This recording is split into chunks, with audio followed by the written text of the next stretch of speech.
Car लेके पूछा क्या करेंगे, तो बोले वो सलीम चाचा हैं गांव में, वो आपका टायर बना देंगे। ठीक है, सलीम चाचा के पास गए, फटी लुंगी, फटी बनियान, लाइट नहीं बेचारा है, चिन्नी में बूढ़े आदमी। चाचा टायर बन जाएगा क्या? बोले बन जाएगा। जब टायर बन गया, मैंने चाचा को 100 का नोट दिया। चाचा बोले बेटा 8 रुपए खुले दीजिए। मैंने चाचा रखिए ना, मैंने आपको दिए हैं। बोले नहीं बेटा, मैं गरीब मुसलमान हूँ, मैंने 5 टाइम नमाज पढ़ना चाहिए, नहीं पढ़ पाता। मैंने रोजे रखना चाहिए, नहीं रख पाता। मैंने यतीम खाने जाके गरीबों की सेवा करना चाहिए, नहीं कर पाता। रात के 3 बजे अनजान मुसाफिर से अगर मैंने 8 की जगह 8.25 रुपए भी ले लिए, तो मेरे को नरक में भी जगह नहीं मिलेगी। और चाचा ने जिंदगी का ऐसा फलसफा सिखा दिया कि आप HR हैं, आप अपने HR के रूप में कितना बेहतर काम कर सकते हैं। मैं टायर डीलर हूँ, दुकानदार हूँ, वहां बैठ के कितना बेहतर काम कर सकता हूँ। यही हमारी पूजा है, यही हमारा मंदिर है, यही हमारा धर्म है। तो जब आपने आपके काम का तो धर्म समझ लिया, तो कोई दोमत ही नहीं है कि आप निसंदेह आगे बढ़ेंगे। He shared very important nuances, experiences and the learning of his life in our own language, that is Hindi. So friends, we bring industry experts, entrepreneurs and the people, those who have gone through really struggle time, and the lot of inspiration you can get from this show and the talk what these people are doing on Let's Talk Show. Namaste. Friends, I welcome you to the Let's Talk Show 20th episode. In today's episode, we have a very special guest. He is a businessman, entrepreneur, and the most important thing, he is the author and the writer of many books which you can really experience. Presenting Mr. Alok Sethi. तो दोस्तों, इस video को देखने के बाद आपको समझ में आएगा कि ज़िंदगी क्या है, ज़िंदगी के प्रति हमारा नज़रिया क्या होना चाहिए, हमारा दृष्टिकोण क्या होना चाहिए, और लाइफ में ऐसे कौन से लोग, ऐसी कौन सी घटनाएं, ऐसे कौन से अनुभव जो बहुत इंपॉर्टेंट होते हैं। सुनते हैं श्री आलोक सेठी जी को। दोस्तों, इस एपिसोड को एंजॉय कीजिए, आनंद लीजिए उन सारे अनुभवों का जो आलोक सेठी जी शेयर कर रहे हैं। और साथ ही साथ में आपसे निवेदन है कि इस चैनल को जरूर सब्सक्राइब करें और इस वीडियो को जितने लोगों तक हो सकता है जरूर शेयर करें।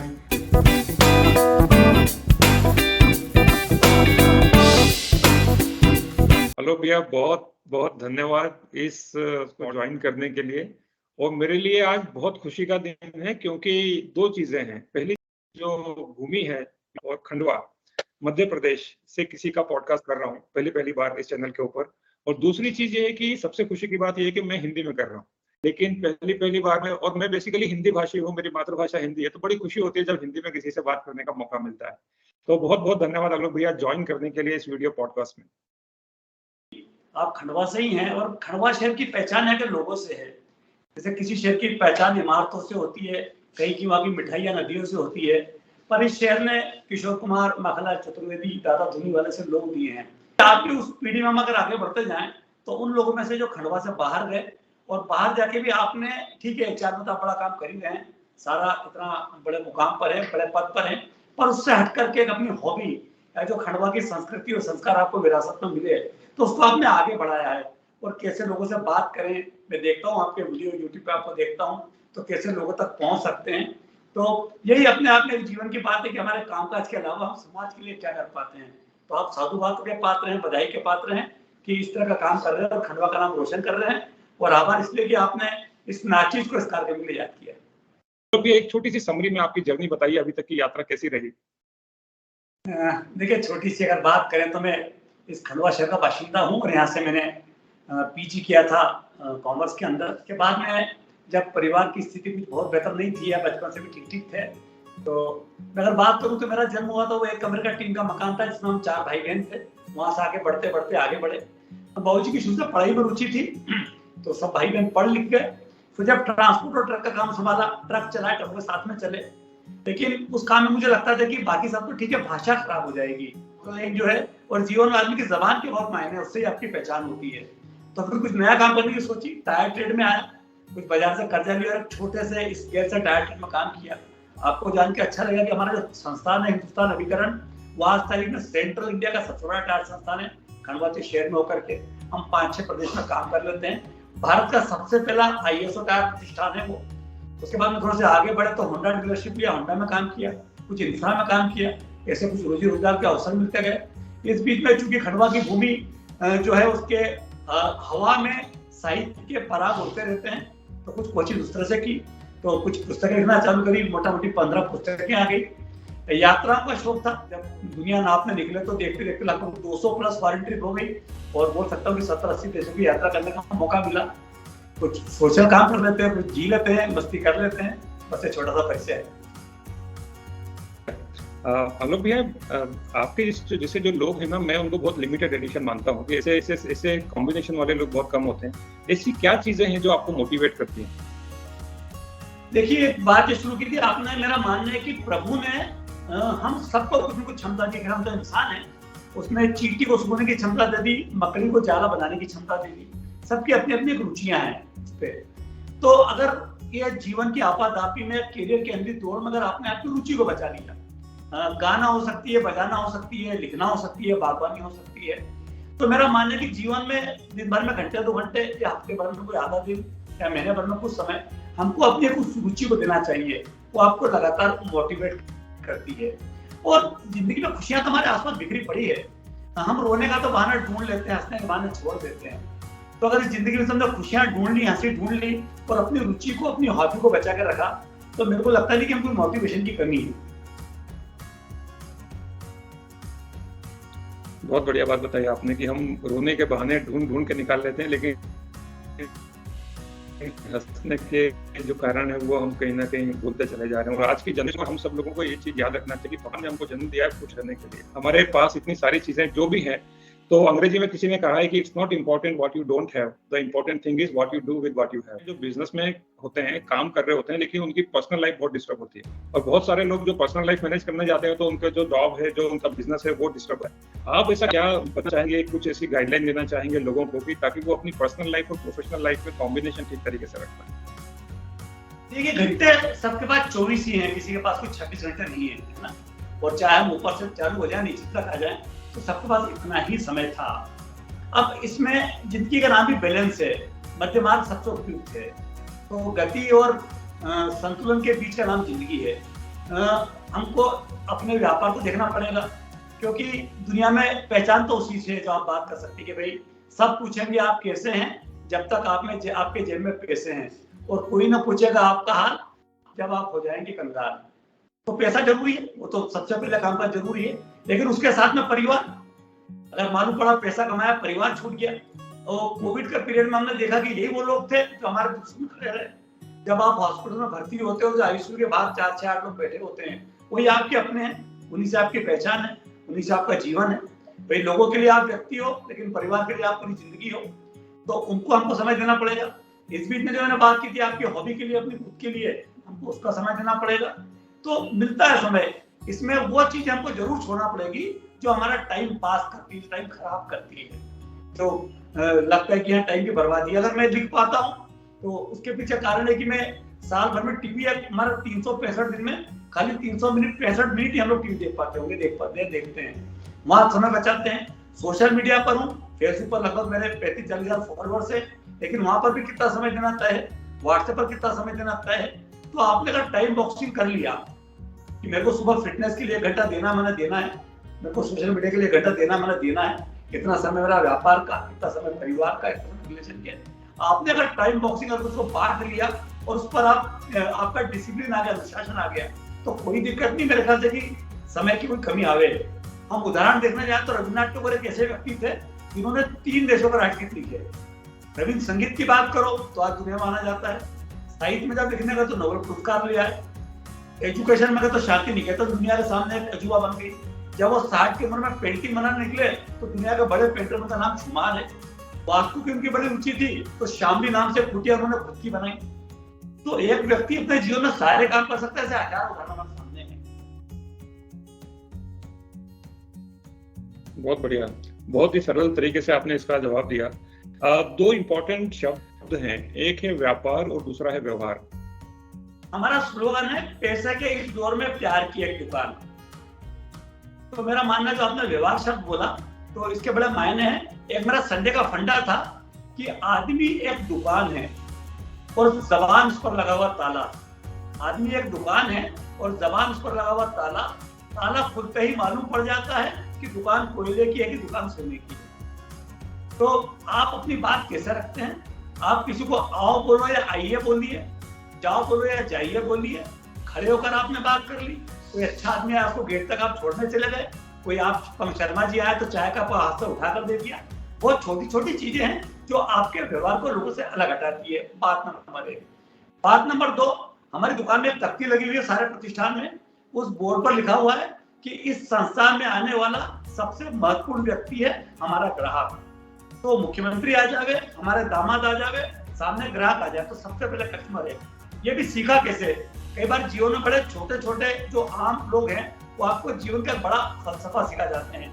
एक बार कानक इसलिए हम लोग घूमने गए, रात में मेरी कार पंचर हो गई, तो कार लेके पूछा क्या करेंगे, तो बोले वो सलीम चाचा हैं गांव में, वो आपका टायर बना देंगे।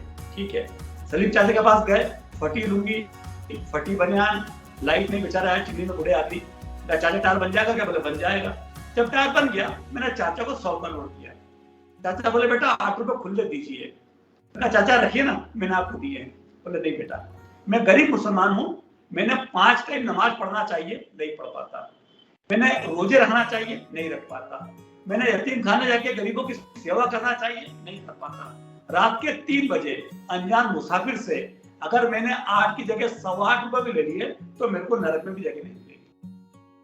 तो चाचा ने जिंदगी का ऐसा फलसफा सिखा दिया कि आप HR हैं, आप अपने HR के रूप में कितना बेहतर काम कर सकते हैं। मैं एक टायर डीलर हूँ, दुकानदार हूँ, वहां बैठ के कितना बेहतर काम कर सकता हूँ। यही हमारी पूजा है, यही हमारा मंदिर है, यही हमारा धर्म है। तो जब आपने आपके कामकाज को धर्म समझ लिया तो कोई दोमती नहीं है कि आप निसंदेह आगे बढ़ेंगे। बहुत बढ़िया तरीके से आपने बताया, और ये छोटे छोटे जो जीवन के जो किस्से होते हैं ये बहुत बड़ी लर्निंग्स और सीख दे करके जाते हैं। आलोक भैया ये बताइए, आपने 60 से ज्यादा देशों की यात्राएं करी हैं, और एक व्यक्ति जिसने इतनी सारी दुनिया देखी हो, उसके बाद में मध्य प्रदेश में खंडवा, और खंडवा में अपने निमाड़ की भूमि पर आकर के काम करना, आप खंडवा को कैसे देखते हैं? जब आप पूरे वर्ल्ड की जो बड़े जो बेस्ट जो कंट्रीज हैं और जो सिटीज हैं, वो मैं समझ सकता हूँ कि दुनिया की चकाचौंध कैसी होती है, आपको क्या लगता है, आप किस तरीके से खंडवा को देखते हैं इतना सब घूमने के बाद? देखिए, खंडवा आपकी मेरी जन्मभूमि है ना? तो जन्मभूमि कर्मभूमि सबको अच्छी लगती है। तो खंडवा तो चूंकि ये शहरी अलग मिजाज का है, किशोर दा जब जिन्होंने दुनिया के में इतना बड़ा नाम किया, दाम कमाए, सब कमाए, उनकी भी आखिरी अंतिम इच्छा थी कि दूध जलेबी खाएंगे और खंडवा में बस जाएंगे। तो खंडवा तो शहर की तासीर ही ऐसी कि जहाँ लोग दुख में सुख में आपके साथ खड़े हो जाते हैं। और वैसे जो बाकी लोग भी सुन रहे होंगे, सबकी अपनी जन्मभूमि होगी और वो सबको अपनी जन्मभूमि से प्यार होता है और होना भी चाहिए। लेकिन एक बात फिर हुआ कि घर छोड़े बगैर कोई बुद्ध नहीं हुआ। आपको बेंगलोर जाना पड़ा तो आप आगे बढ़े। तो बाहर निकलना होगा, बाहर जाना होगा। और एक शेर है कि सैर कर दुनिया की प्यारे, जिंदगानी फिर कहाँ। सैर कर दुनिया की प्यारे, जिंदगानी फिर कहाँ, और जिंदगानी रही भी तो नौजवानी फिर कहाँ। तो निकलना चाहिए, यात्राएं करना चाहिए, बाहर जाना चाहिए। यात्रा हमारा घमंड तोड़ती है। मैं खंडवा में एवरीथिंग हूँ। मैं दिल्ली या बॉम्बे बेंगलोर आऊंगा तो हो सकता समथिंग हो जाऊं, और हो सकता तो नथिंग हो जाऊं। तो वहाँ आपका व्यवहार, आपका हुनर, आपका साहस, वो आपको मदद करेगा आगे बढ़ने में।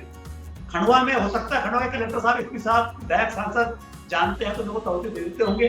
मेरे को ट्रेन में जाकर बैठना है और मेरे पास बर्थ नहीं है, कंफर्म नहीं है टिकट, तो वो टीसी से, मेरे हुनर से, मेरे व्यवहार से, मेरी बार्गेनिंग कैपेसिटी से मेरे को बर्थ मिलेगी।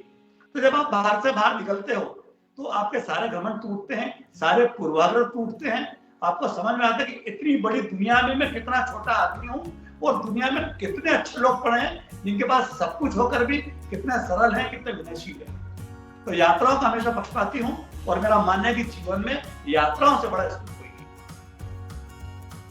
बहुत बढ़िया आलोक भैया, मजा आ गया। खासकर मेरे लिए जो लर्निंग जो आपने बताया कि एवरीथिंग, समथिंग और नथिंग, ये बहुत ही दिल को छूने वाली बात आपने बताई, और बहुत अच्छा लगा ये जान करके। आलोक भैया ये बताइए कि ये आपको लेखन की रुचि कहाँ से आई?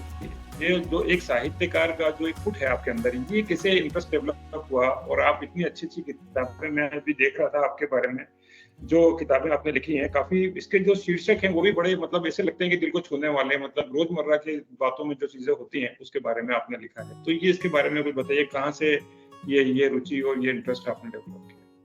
देखिए, एक तो खंडवा की मिट्टी का फर्क है कि यहाँ साहित्य के पराग मैंने कहा कि उड़ते हैं हवाओं में। मांडलिक स्मारक वाचनालय का आप जानते होंगे, तो खंडवा में एक ऐसी लाइब्रेरी जो लगभग 100 साल पुरानी है और जहाँ पर उस जमाने से बड़ा सारा अच्छा साहित्य है। तो आज तो आपकी मेरी क्षमता होगी पुस्तकें लेने की, उस समय किसी की थी नहीं। मम्मी पैदल जाती थी रोज मांडलिक स्मारक वाचनालय से, और उस समय वहाँ सारे अच्छे लेख, चाहे विमल मित्र की बात करें, चाहे निराला की बात करें, चाहे चटर्जी की बात करें, सबको उन्होंने पढ़वाया। तो पढ़ के जो थोड़ा सा भाषा से प्यार तो हो गया था, हमारे यहाँ हिंदी भी की अच्छी ही है। फिर जब थोड़ा बहुत लिखा हुआ इकट्ठा हो गया तो कुछ समाचार पत्र में आने लगा। फिर मैं पब्लिशर के पास गया, मैंने कहा किताब मेरी तैयार हो गई है, इसको छापेंगे क्या? तो 10-5 पत्र पब्लिशर के पास भटक लिया, कोई ने दाद दी नहीं। मैंने एक से पूछा क्यों नहीं छापते हमारी पुस्तक, क्या कारण है? बोले कोई आप चेतन भगत तो हो नहीं कि आपकी पुस्तक आगे बिक जाएगी हाथ के साथ, तो वो एक मन में डर होता है पब्लिशर के। तो मैंने बोला यार दोस्त एक बार बताओ कि कितनी पुस्तकें बिक जाएगी तो आप छाप दोगे? बोले 500 बिक जाएगी तो हम छाप देंगे। और मैंने कहा मैं 1000 पुस्तक खुद ही खरीद लूँ तो? बोले भैया क्षमा करना, बोला नहीं चाहिए, लेकिन आपसे बड़ा बेवकूफ कौन मिलेगा आपको? बोले तो छाप देंगे। मैंने कहा छाप दें। और तो पहली पुस्तक छपी तो रुपये उधरते रिश्तों की, तो पहली पुस्तक खुद बेस्ट बुक सेलर में गई और लाखों कापियां उसकी बिकी, हिम्मत आ गई। तब से मेरी एक चीज तय कह रही, आमिर खान से एक चीज सीखी है कि साल में खाली एक फिल्म बनाओ, लेकिन अपना सब कुछ उसमें डाल दो।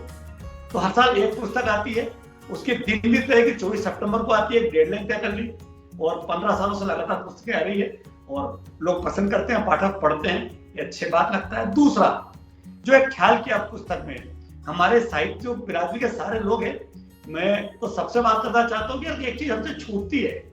अगर नई पीढ़ी के बच्चों को हमको साथ में जोड़ना है, नए लोगों तक पहुंचना है, तो हमको हमारी भाषा सरल करनी होगी।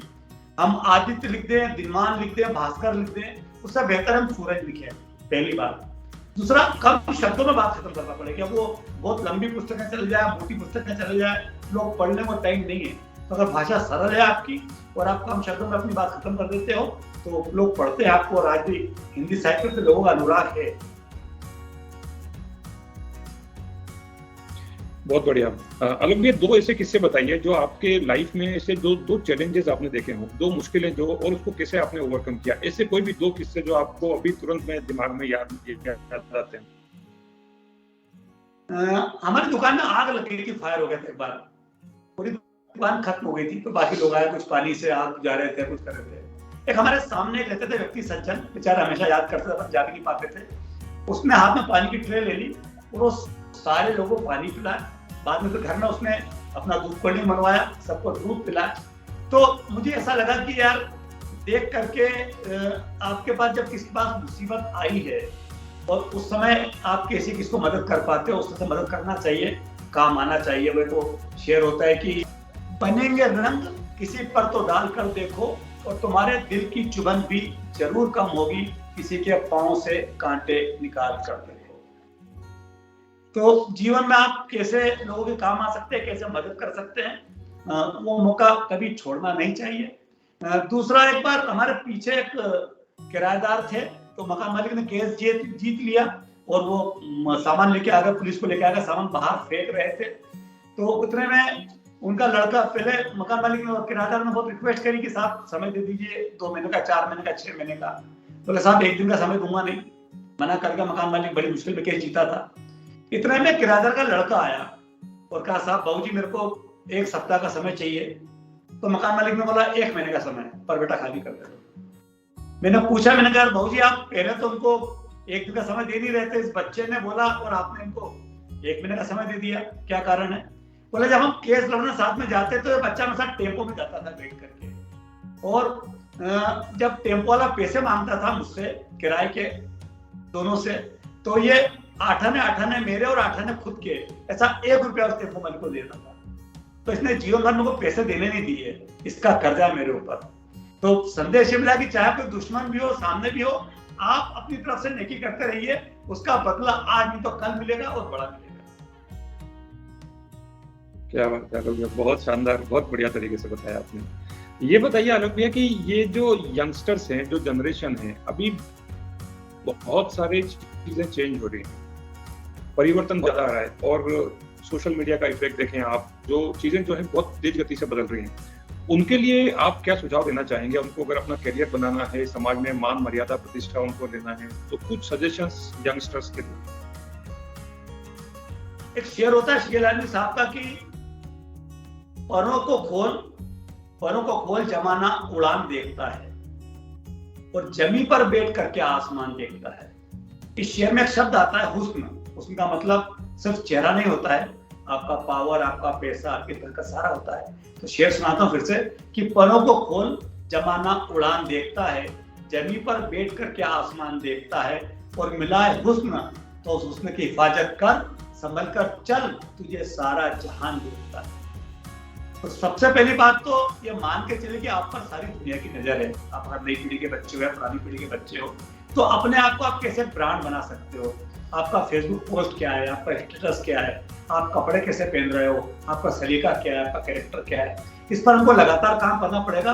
अगर हम चाहते हैं कि जैसे नाइकी एक ब्रांड है, हम अगर चाहते हैं कि शैलेश लोढ़ा कुमार विश्वास एक ब्रांड है, तो हम चाहते हैं कि अगर ब्रांड बनाए अपने आप को, तो आपको एक एक चीज पर काम करना पड़ेगा। दूसरा ये कि हर आदमी का एक डिस्टिंक्ट फोर्टे होता है, एक रुचि होती है, एक हॉबी होती है, जीवन में उस पर काम करो। पहले एक जमाना था, हम बच्चों को बोलते थे कि बेटा सारे विषय में पूरे नंबर लाइए, वो ठीक है, स्कूल कॉलेज सब ठीक था। अब अगर आपको लगता है कि यार 8 सब्जेक्ट और 7 सब्जेक्ट में मेरे नंबर कम आते हैं, लेकिन एक सब्जेक्ट में मेरे नंबर 10 में से 8 आ रहे हैं, तो मैं उस विषय को पकड़ लूँ, पूरा उस पर काम कर लूँ। तो आपकी जो यूनिक सिग्नेचर स्ट्रेंथ है, जो आपकी रुचि है, आप उस पर काम करिएगा, तो एक दिन वो आएगा कि आपको काम नहीं करना पड़ेगा, आपको उसमें आनंद आने लगेगा, तो उस पर काम करना पड़ेगा। तीसरा, जो अपन बात कर रहे थे, आपको बैलेंस बनना पड़ेगा। जो पुरानी पीढ़ी और नई पीढ़ी में, नवाचार और संस्कार में, जोश और होश में, इनके तालमेल से अगर आप काम करेंगे तो हो सकता है आप पुरानी पीढ़ी को अच्छे लगेंगे, आपके पास संस्कार आ जाएंगे, आपके पास एक समृद्ध विरासत आ जाएगी, और जो नई चीजें हैं वो आप लोगों को ज्यादा बेहतर तरीके से परोस पाओगे। तो जीवन में बैलेंस बहुत जरूरी है। बहुत बढ़िया। आलोक भैया, अक्सर आपके जो वीडियो देखते हैं वो साइकिलिंग, फिटनेस, एक्सरसाइज को देख करके देखते हैं, तो अब थोड़ा सा हेल्थ के बारे में बात करते हैं कि सबसे बड़ा धन आपका स्वास्थ्य है। अगर आपका स्वास्थ्य ठीक नहीं है तो आपको किसी भी चीज का आप स्वाद नहीं ले सकते। मैंने बहुत सारे करोड़पति अरबपति लोग देखे हैं जो उनके पास बहुत पैसा है, लेकिन वो मिठाई का एक छोटा सा टुकड़ा नहीं खा सकते, वो तरसते रहते हैं कि यार काश खाने को मिल जाए। तो इसके बारे में बताइए, why this is so important, हमारे लिए सबसे ज्यादा इम्पोर्टेंट हेल्थ क्यों है, और जो लोग हेल्थ को इग्नोर करते हैं उनके लिए आप क्या बोलना चाहेंगे? देखिए क्या होता है कि अभी हम लोग हमारे फ्यूचर के लिए इन्वेस्टमेंट प्लान रखने लगे आजकल, नए लोग भी, पुराने तो करते ही हैं कि हम ESI EPF में इन्वेस्ट करते हैं, या कोई FD कर देते हैं, प्लॉट प्रॉपर्टी गोल्ड ले लेते हैं, शेयर लेते हैं। इसलिए लेते हैं कि जब जीवन का उत्तरार्ध आएगा तब हमारे को आर्थिक रूप से किसी पर डिपेंड होना नहीं पड़े, कम से कम पैसा टके की तकलीफ नहीं आए, कि हम प्लान करते हैं। तो एक तो इन्वेस्टमेंट आपने कर दिया आर्थिक। अब आपके पास जो आपने बात की कि सारा सब कुछ हो गया, आप स्विट्जरलैंड जा सकते हो, आपके पास टिकट है, आपके पास पैसा है, पासपोर्ट, सब कुछ है, लेकिन आपकी जाने की क्षमता नहीं बची, हिम्मत नहीं बची, फ्लाइट में बैठने के लिए आपके हाथों में दर्द है, तो फिर जीवन में अटक गए आप। तो एक इन्वेस्टमेंट तो हम आर्थिक करते हैं, एक इन्वेस्टमेंट हमको अपना फिजिकल फिटनेस पर करना ही पड़ेगा। फिर वो चाहे हम एक्सरसाइज करें, योगा करें या साइकिलिंग करें, वो हमारी खुशी पर डिपेंड है, लेकिन वो 1 घंटा आपके जीवन के 23 घंटे ठीक कर देगा।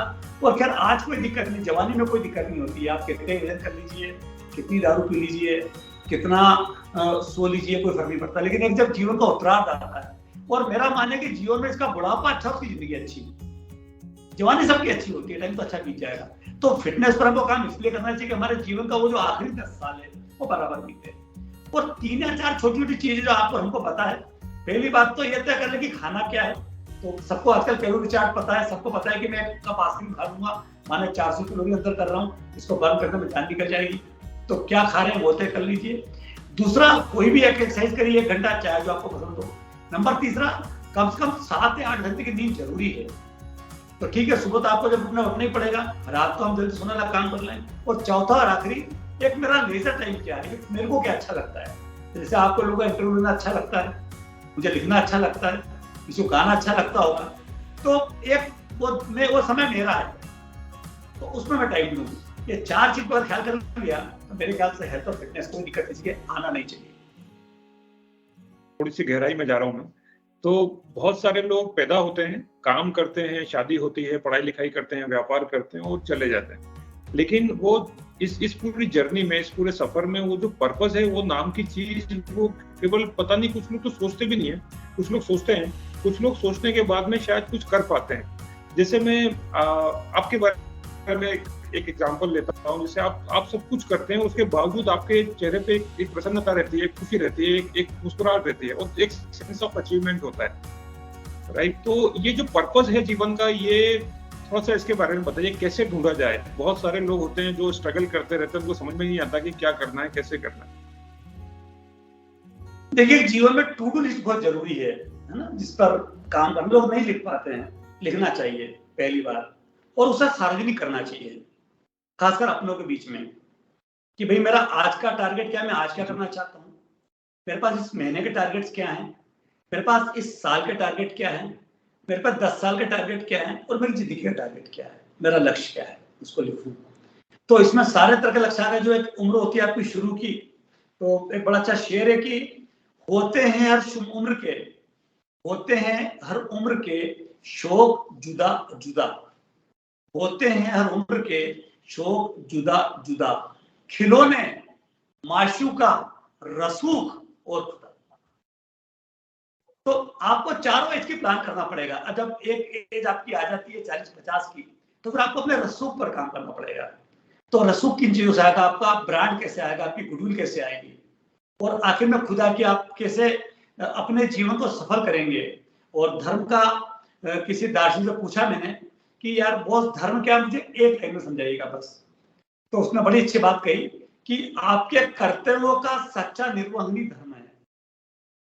तो जो आपके कर्तव्य हैं, आपके परिवार के प्रति, खुद के प्रति, समाज के प्रति, देश के प्रति, उसमें जो मेरे बस में है कि नहीं यार, बाकी तो बहुत सारा दुनिया में इतने काम में क्या कर पाऊंगा, लेकिन मेरे बस में ये कि मैं 10 ब्लाइंड बच्चों को शिक्षित कर पाऊंगा, या मैं 4 बच्चों को एजुकेशन में काम कर पाऊंगा, या मैं कम से कम 10 मरीजों को एक सही सलाह देकर के इलाज करा पाऊंगा, हॉस्पिटल कर पाऊंगा। वो सबका अपना अलग अलग हो सकता है, लेकिन जीवन का एक लक्ष्य इस बात को लेकर जरूर होना चाहिए कि मरने के बाद लोग मुझे किस रूप में याद रखेंगे। और लोग तो इसी रूप में याद रखेंगे आप उनके लिए क्या कर गए।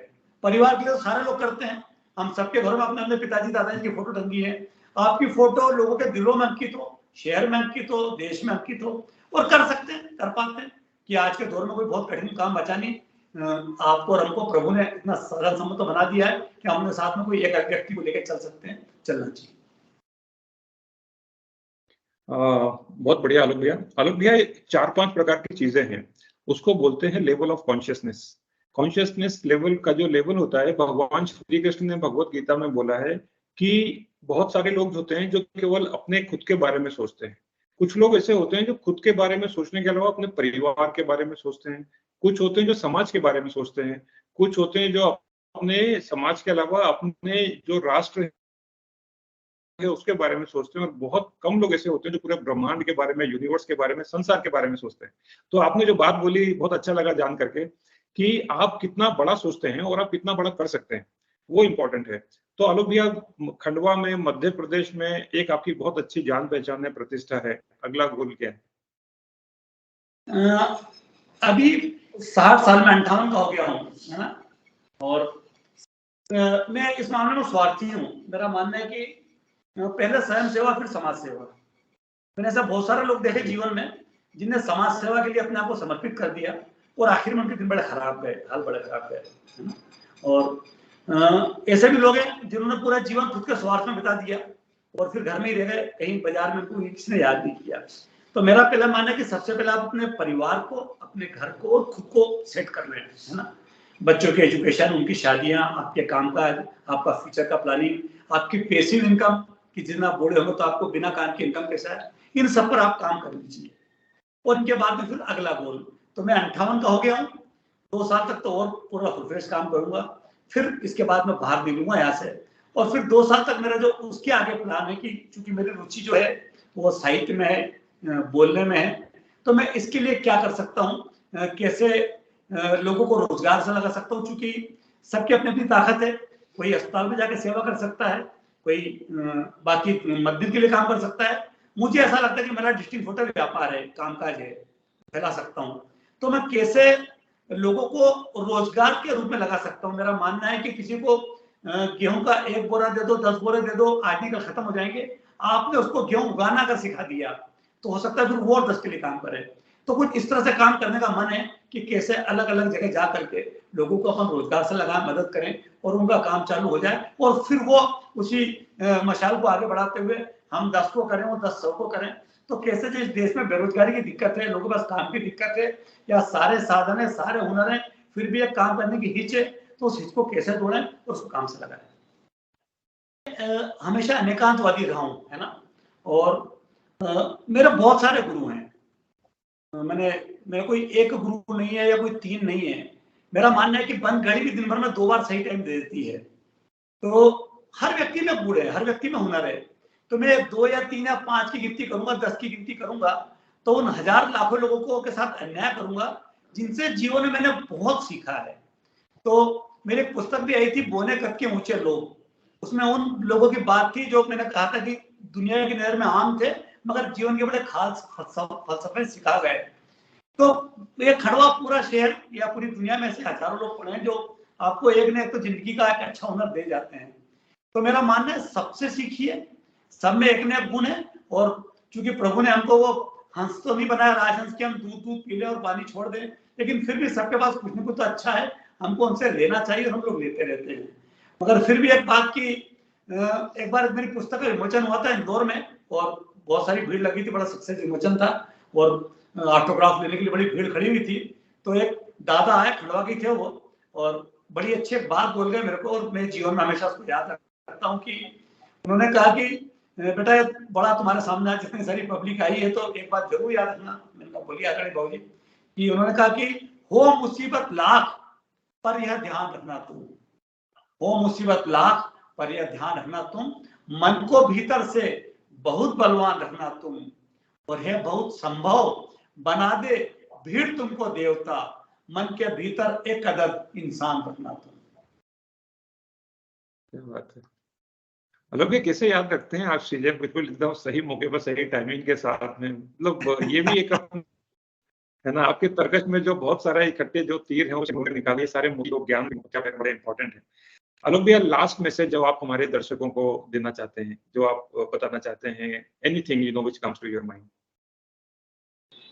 देखिए, एक सज्जन मेरे पास आए थे और बोले कि हमेशा पुराने जमाने की बात करते थे, सतयुग की, क्या सतयुग था, क्या दौर था, और खराब टाइम आ गया और एक कलयुग आ गया, सब आ गया। बैठता था, ठीक है, बड़े थे तो अपमान नहीं करते थे, सुन लेते थे, 10-20 बार हो गया ऐसा।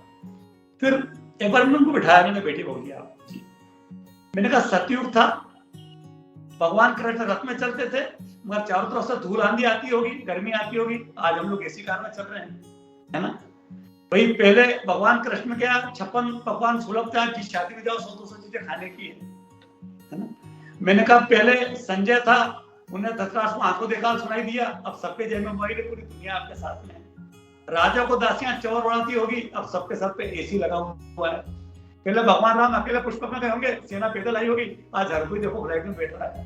तो हम लोग जो दुनिया के सबसे अच्छे समय से गुजर रहे हैं, आज सारी चीजें सुलभ है, तो उसका आनंद है, लाइफ इज सेलिब्रेशन। फिसल जाएगी जिंदगी, हाथ से साथ मिलेगी नहीं डबल से। वो एक फिल्म बड़ी मेरे को अच्छी लगती है, आप लोगों ने भी देखी होगी, 100 बार देखना चाहिए, ये जिंदगी ना मिलेगी दोबारा। तो इस जिंदगी को पूरा जिए, इसका आनंद लीजिए, खुद के लिए भी करें, दूसरों के लिए भी करें, और इस नकारात्मकता से, कि साहब कलयुग था, सतयुग था, ये नेगेटिव जो थिंकिंग है, इससे बाहर निकलिए। मेरा मानना यह है कि ऊपर जो प्रभु बैठा है ना, ये तो हम सब मानते हैं कि सबका मालिक एक, भाई भगवान तो एक ही ऊपर जाकर के, वहां अलग अलग कोर्ट तो है नहीं कि साहब इसके अलग कोर्ट है, इसके अलग कोर्ट है, कोर्ट एक है। अब दुनिया के अंदर 700, 800, 1000 भाषाएं हैं, 10-20 हजार बोलियां हैं, और वो बेचारा कैसे समझ पाता होगा, कहां ट्रांसलेट करता होगा। तो वो एक ही भाषा जानता है, वो भाषा का नाम है तथास्तु। मैंने कहा फुल मजे में हूं, 5 उंगलियां घी में है, सर कड़ाई में है, उन्होंने कहा तथास्तु ऐसा ही होगा।